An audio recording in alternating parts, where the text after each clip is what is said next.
Oke guys, sekarang kita lagi ada di depannya Cafe Dangdut di New York. Baru banget dibuka, disahkan berapa minggu yang lalu ya sama Konsul Jenderal di New York sini.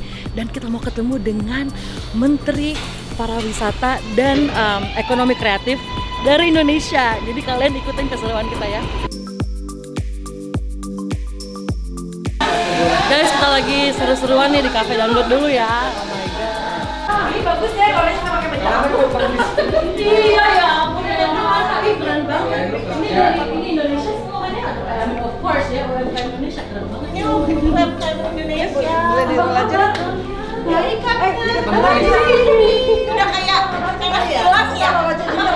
Guys, kopi yang di Cafe Dangdut emang endul banget. Ini katanya kopi dari Sumatera. Jadi ini nge-support Indonesian businesses dan juga ini labelnya Cafe Dangdut New York. Dan di belakangnya apa dong? Peta Indonesia.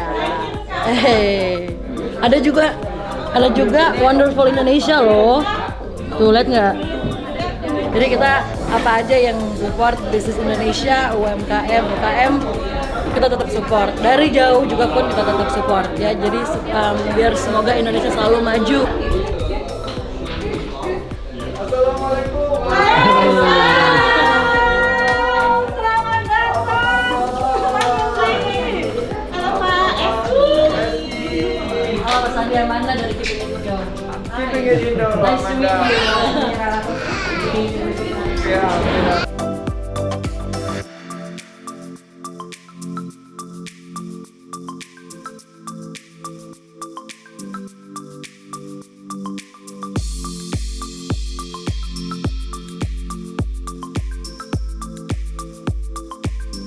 Kita tuh dari Keeping It Indo, basically we started this channel because kita tuh kayak anak-anak yang grew up in here and then like yang born in here, and udah pasti we lost our roots kan along the way ya, karena kita kan udah lebih kayak to American culture.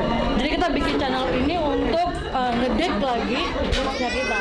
Because kalau kita udah pas kita udah besar, apa namanya, jadi penasaran gitu dong, ya kan? So then here we are. But anyway, I need an advice from you. Apa namanya, how can we contribute to the economy of Indonesia through what we do, creative contents and tourism, karena the challenges kita kan jauh Pak, ya kan, kita jauh banget dan kita benar-benar maju, kita lagi benar-benar belajar bahasa Indonesia yang benar, right? So how can we contribute to that?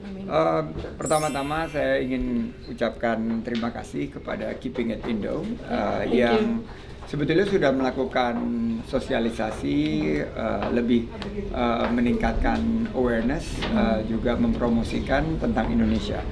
Bukan hanya budaya, bukan hanya produk-produk ekonomi kreatif seperti kopi, batik dan lain sebagainya, tapi juga destinasi wisata. Karena Indonesia ini negara yang indah, memiliki kekayaan alam dan juga keragaman budaya. Dan oleh karena itu dengan platform media seperti Keeping It Indo, ini meningkatkan kecintaan kita kepada tentunya everything about Indonesia. Itu yang nomor satu. Yang kedua, mungkin yang pemerintah sekarang fokus adalah bagaimana kita semakin mensejahterakan rakyat Indonesia. Dan mensejahterakan rakyat Indonesia itu adalah dengan membangun ekonomi kita lebih kuat lagi. Ekonomi kita lebih kuat jika kita bisa menciptakan lapangan kerja. Dan lapangan kerja yang tercipta itu dihasilkan oleh produk-produk UMKM seperti ini. Nah, jadi kalau misalnya teman-teman bisa ikut mempromosikan juga kopi-kopi Indonesia, kan mulai dari Aceh sampai Papua, kopi-kopi Indonesia udah luar biasa, dan membangun sebetulnya konsep kita yang disebut Indonesia Spice Up the World. Jadi padanannya itu China punya Silk Route, kita punya Spice Route. China strateginya adalah One Belt One Road, kita Spice Up the World. Jadi kita akan menggunakan suatu gastrodiplomasi. Jadi bukan hanya kopi, tapi semua yang berhubungan dengan experience dan memories about Indonesia yang dihasilkan food and beverage. Nah, ini yang lagi kita dorong dan mudah-mudahan bisa dibantu juga menghadirkan outlet-outlet seperti Coffee Dangdut ini, Cafe Dangdut ini di other parts of the world, in particular America. Ya, tapi one of my main concern ya, kita tuh gimana caranya kita merangkul anak-anak muda ini, Gen Z, millennials, yang Indonesian Americans yang they have no clue about Indonesia. Iya. We're actually reintroducing it, tapi Iya. gimana caranya kita merangkul mereka biar Harus mereka tuh lebih bicara interested? dengan bahasa mereka, karena kalau kita tidak nyambung sama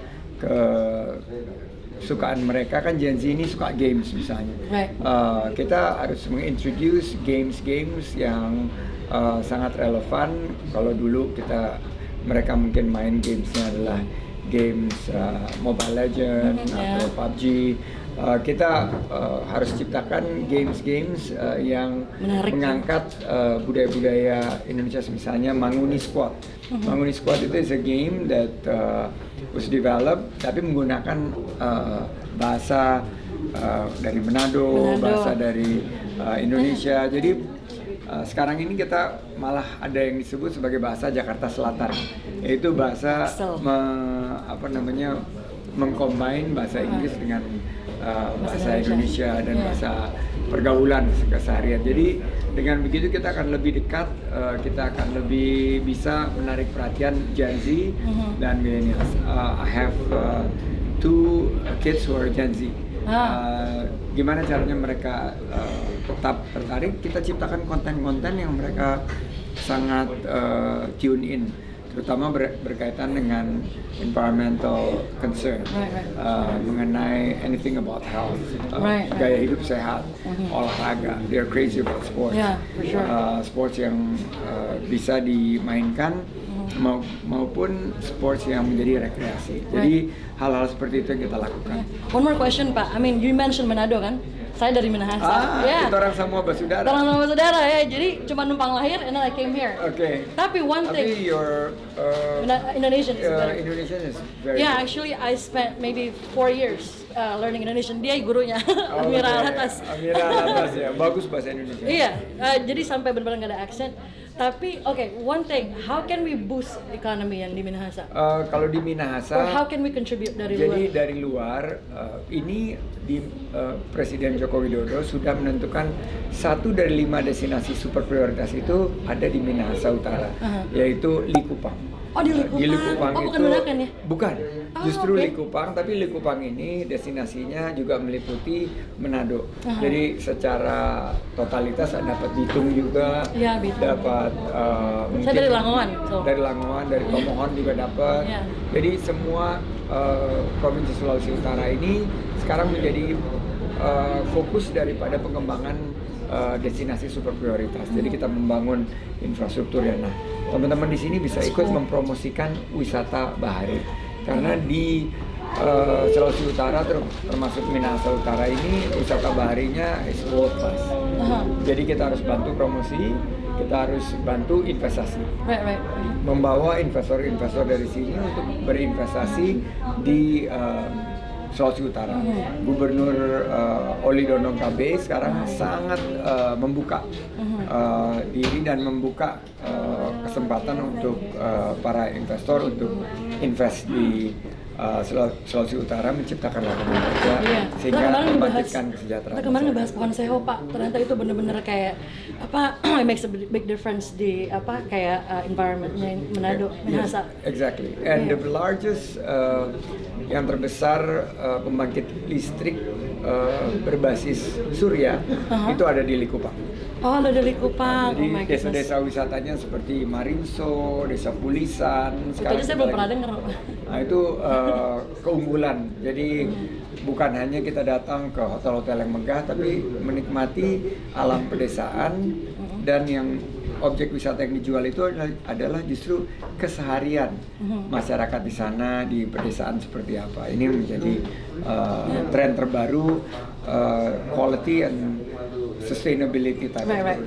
So thank you so much for your time. I really appreciate it, Pak. Terima kasih. Doain kita ya, Pak. Terima kasih. Kita orang semua bersaudara. Orang sama bersaudara.